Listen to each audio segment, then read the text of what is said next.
Assalamualaikum warahmatullahi wabarakatuh. Kami dari kelompok 6 akan menjelaskan tentang unsur transisi periode 4. Yang pertama, skandium.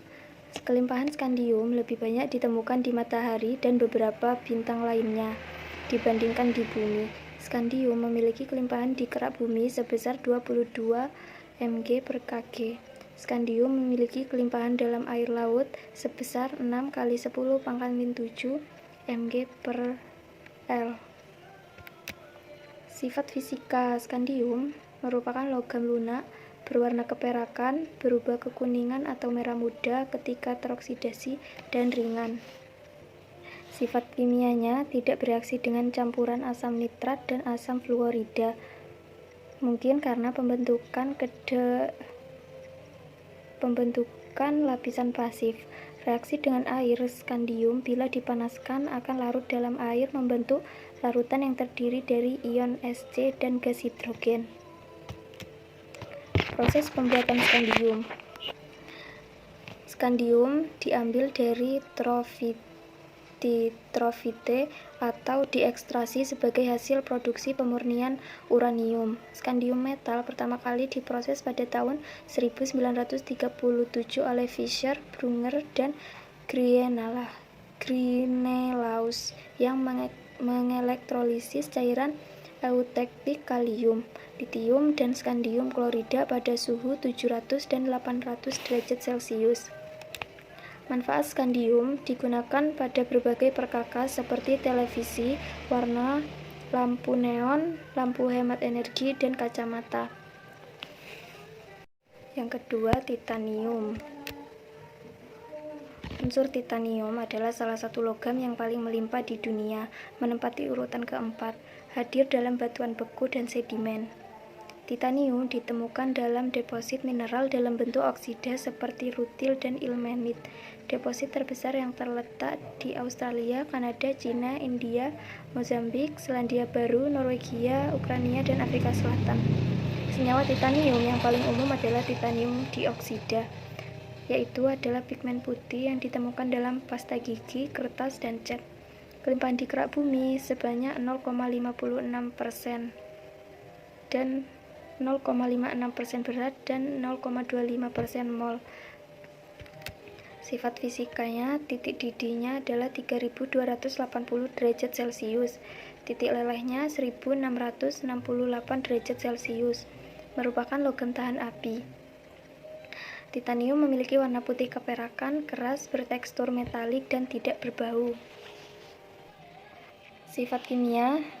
Keadaan oksidasi titanium yang paling umum diperoleh antara keadaan negatif 1, plus 2, plus 3, dan plus 4. Titanium dalam keadaan murni dan titanium dioksida memiliki toksisitas rendah untuk makhluk hidup. Mengoksidasi perlahan ketika mengalami suhu tinggi di atas 600 derajat Celcius. Memiliki ketahanan yang tinggi terhadap korosi. Pada tingkat atom, ia memiliki 22 proton, 22 elektron, dan 26 neutron. Proses pembuatan titanium. Langkah awal produksi titanium dilakukan dengan mengubah biji rutil yang mengandung TiO2 menjadi TiCl4. Kemudian TiCl4 direduksi dengan Mg pada temperatur tinggi yang bebas oksigen. Keduanya kemudian didaur ulangkan. Ti didapatkan sebagai padatan yang disebut sepon. Sepon diolah lagi dan dicampur dengan logam lain sebelum digunakan. Manfaat titanium banyak digunakan pada industri pesawat terbang dan industri kimia sebagai pipa, bagian pompa, dan bejana bereaksi. Yang ketiga, vanadium. Kelimpahan vanadium sangat jarang ditemukan sebagai unsur bebas dalam alam, tetapi dapat ditemukan di sekitar 65 mineral yang berbeda, termasuk magnetit, vanadinit, carnotite, dan patronit. Vanadium juga dapat ditemukan di batuan fosfat dan dalam beberapa minyak mentah. Sifat fisika vanadium memiliki fasa solid, selalu ditemukan dalam bentuk senyawa, memiliki jari-jari atom 0,14 mm. titik lelehnya 1900 derajat Celcius, titik didih 3400 derajat Celcius. Sifat kimia vanadium memiliki beberapa tingkatan oksidasi, yaitu +2, +3, +4, +5, dan tingkat oksidasi yang paling stabilnya adalah +5. Dapat membentuk ion kompleks. Di alam, vanadium secara umum terdapat dalam bentuk oksida, dihasilkan dari mereduksi V2O5 dengan pereduksi campuran silikon dan besi. Proses pembuatan vanadium dihasilkan dengan mereduksi V2O5 dengan pereduksi campuran silikon dan besi. SiO2 yang dihasilkan direaksikan dengan CaO membentuk kerak CaSiO3. Dan reaksinya sebagai berikut, bisa disimak. Kemudian ferrovanadium dipisahkan dengan CaSiO3. Manfaat vanadium digunakan sebagai ferrovanadium atau sebagai aditif baja. Foil vanadium digunakan sebagai zat pengikat dalam melapisi titanium pada baja. Vanadium petoksida digunakan dalam pembuatan keramik dan sebagai katalis. Kemudian unsur yang keempat adalah kromium. Kelimpahannya, logam kromium relatif jarang. Di dalam kerak bumi, kandungannya diduga kira-kira hanya 0,0122% atau 112 ppm, lebih rendah daripada vanadium. Meskipun demikian, kromium merupakan unsur terbanyak dalam kulit bumi ke-22. Ditemukan di alam sebagai biji krom besi, yaitu kromit, yang banyak ditemukan di Sumatera Barat, Sumatera Utara, Kalimantan Barat, Kalimantan Selatan, Sulawesi Selatan, dan Papua. Manfaatnya sebagai pelapis logam dan sebagai pewarna. Sifat fisika. Kromium adalah logam keras, berwarna abu-abu, mengkilap, dan mudah pecah. Sifat kimia. Kromium adalah logam yang cukup aktif. Tidak dapat bereaksi dengan air, tapi bereaksi dengan kebanyakan asam. Proses pembuatan kromium. Krom merupakan salah satu logam yang terpenting dalam industri logam dari biji krom utama, yaitu kromit. Yang direduksi dapat dihasilkan campuran Fe dan Cr yang disebut ferrokrom. Ferrokrom ditambahkan pada besi dan membentuk baja. Manganase. Kelimpahan. Mangan tidak terjadi di alam dalam keadaan murni, tetapi terjadi pada meteorit. Namun dapat ditemukan di seluruh dunia dalam bentuk biji. Demikian juga dapat ditemukan dalam ratusan mineral, di antaranya braunit menonjol, rhodonit, pyrolusit, psilomelana. Manganit mangan adalah unsur yang sangat melimpah. Pada kenyataannya, kedua belah dunia dan didistribusikan secara luas di kerak bumi. Manfaat. Industri baja tercatat menggunakan sekitar 85% sampai 90% total produksi mangan. Mangan merupakan komponen kunci dari stainless steel dan panduan aluminium tertentu. Mangan dioksida juga digunakan sebagai katalis. Mangan digunakan pula sebagai deklarasi kaca dan membuat kaca berwarna. Mangan dioksida MnO dan digunakan untuk pupuk dan keramik, serta mangan karbonat MnCO3 yang digunakan sebagai material awal untuk membuat senyawa mangan lainnya. Sifat fisika dari mangan. Berwarna putih keabu-abuan, fase solid, bersifat keras tapi rapuh. Massa jenis sekitar suhu kamar 7,21 gram per cm kubik. Massa jenis cair pada titik lebur 5,95 gram per cm kubik.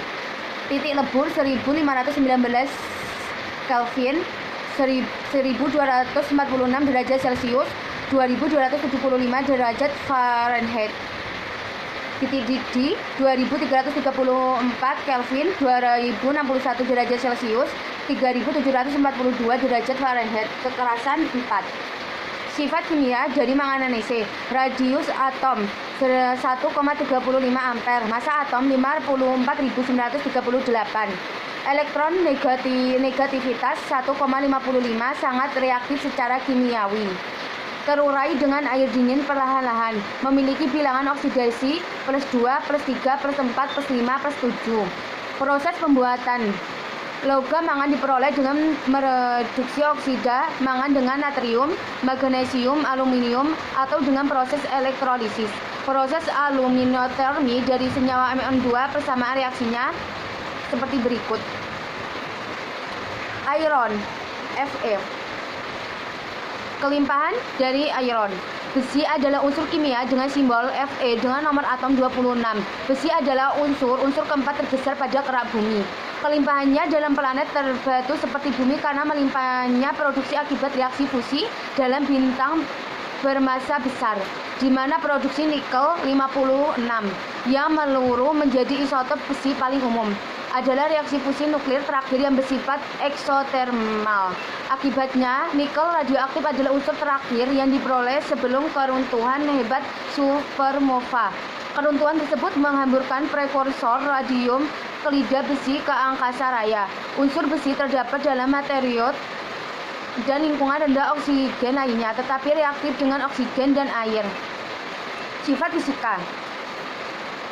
Wujud padatan keras berwarna abu-abu mengkilap. Titik didih 3134 Kelvin. Titik lebu 1811 Kelvin. Penghantar konduktor 7,86 GLCM kubik. Massa jenis massa cair pada titik lebu 6,98 gram per centimeter kubik. Sifat kimia. Elektrofosif mudah melepaskan elektron sehingga bilangan oksigennya bertanda positif. Memiliki bilox utama 2 dan 3.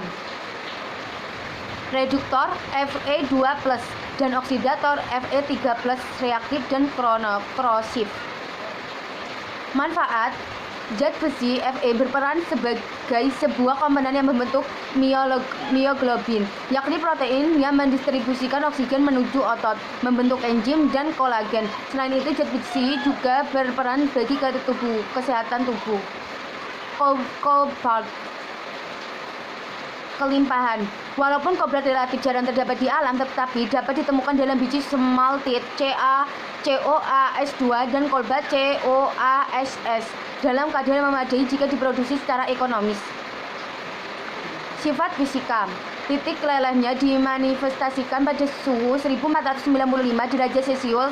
Di sisi lain, titik didihnya tercapai pada 2927 derajat Celcius. Dalam kondisi ambien, densitas kobalt adalah 8.900 kg per meter kubik. Keadaannya yang biasa padat. Struktur kristalnya yang paling umum mengikuti geometri heksagonal. Pada suhu kamar itu adalah logam ferromagnetik. Ini memiliki kekerasan sama dengan 4 mol. Sifat kimia. Secara atom itu terdiri dari 27 elektron, 27 proton dan 32 neutron. Awan elektron kobalt berosilasi dalam 4 tingkat energi. Ini memiliki 8 bilangan oksidasi: -3, -1, 0, +1, +2, +3, +4, +5. Kobalt dan senyawanya memiliki toksisitas yang tinggi. Bubuk kobalt murni mudah terbakar. Unsur ini adalah logam reduksi lemah. Proses pembuatan. Kobalt di alam diperoleh sebagai biji semat CoAs2 dan kobalt CoAs yang biasanya berasosiasi dengan Ni dan Cu. Untuk pengolahan biji kobalt dilakukan sebagai berikut. Manfaat kobalt. Kobalt digunakan pada paduan untuk bagian mesin pesawat terbang dan paduan dengan penggunaan bahan tahan korosi atau keausan. Kobalt banyak digunakan pada bakteri dan elektroplatik. Garam kobalt digunakan untuk membuat warna biru dan hijau pada kaca dan keramik. Radioaktif CO digunakan dalam pengobatan kanker. Kobalt juga digunakan dalam magnet permanen samarium kobalt. Kobalt juga digunakan pada pick-up, gitar, dan motor kecepatan tinggi. 8 yaitu nikel. Kelimpahan nikel pada kulit bumi berada di urutan ke-21, yaitu mengandung 0,02%. Pada air laut berada di urutan ke-40, yaitu diperkirakan mengandung 540 kg atau km kubik. Manfaatnya yaitu material pembuatan koin, material pembuatan kawat, bahan pelapis anti karat. Sifat kimia yaitu dapat ditempa dan ditarik, ferromagnetis, konduktor, agak baik terhadap panas dan listrik. Sifat kimia yaitu pada suhu kamar bereaksi lambat dengan udara. Jika dibakar, reaksi berlangsung cepat membentuk oksida Ni0. Proses pembuatannya yaitu pengeringan, kalsinasi, peleburan, penghayaan, granulasi. Yang kedelapan yaitu kuper. Kelimpahan. Koprum atau tembaga merupakan logam transisi berwarna merah kecoklatan berupa logam lunak tetapi kuat, ditemukan di alam pada batuan tertentu. Potensi tembaga terbesar di Indonesia terdapat di Papua, Jawa Barat, Sulawesi Utara, dan Sulawesi Selatan. Sifat kimia yaitu tahan terhadap korosi. Pada udara yang lembab, permukaan tembaga ditutup oleh suatu lapisan yang berwarna hijau yang menarik dari tembaga karbonat basah. Sifat fisikanya yaitu tembaga memiliki warna kuning kemerah-merahan. Unsur ini sangat mudah dibentuk, lunak sehingga mudah dibentuk menjadi pipa, lembaran tipis, dan kawat. Manfaatnya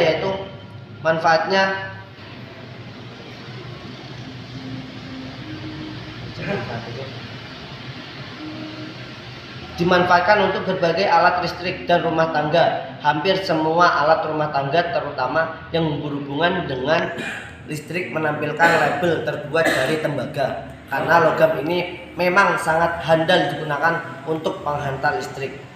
Proses pembuatannya yaitu pada umumnya biji tembaga mengandung 0,5% Cu. Karena itu diperlukan pemekatan biji tembaga. Pada reaksi oksidasi tersebut diperoleh 98% sampai 99%. Tembaga tidak murni. Tembaga tidak murni ini disebut tembaga blister atau tembaga lepuh. Tembaga blister adalah tembaga yang mengandung gelembung gas S02 bebas. Yang ke-10 yaitu zin. Kelimpahan zin.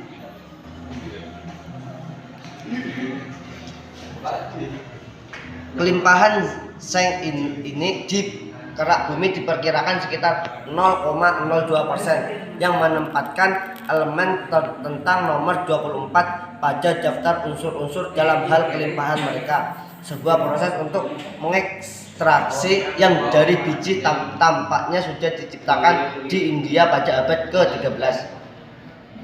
Sifat fisikanya yaitu logam berwarna putih kebiruan, berkilau, dapat menghantarkan listrik, dapat ditempa pada suhu 100 derajat Celcius sampai 150 Celcius. Sifat kimianya yaitu cukup reaktif, reduktor kuat. Jika dibakar menghasilkan lidah api berwarna hijau kebiruan dengan menghasilkan asap seng oksida. Manfaatnya yaitu pelapisan seng pada baja untuk mencegah perkaratan. Penggunaannya pada baterai dan alloy yang seng karbonat dan seng glukonat suplemen makanan, seng klorida pada dodoran. Proses pembuatannya yaitu unsur ini dapat dibuat dengan cara mereduksi calemen dengan arang biji-biji yang utama. Satu metode dalam mengambil unsur ini dari bijinya adalah dengan cara memegang biji seng untuk membentuk oksida dan memproduksi oksidanya dengan arang atau karbon yang dilakukan dengan proses distilasi.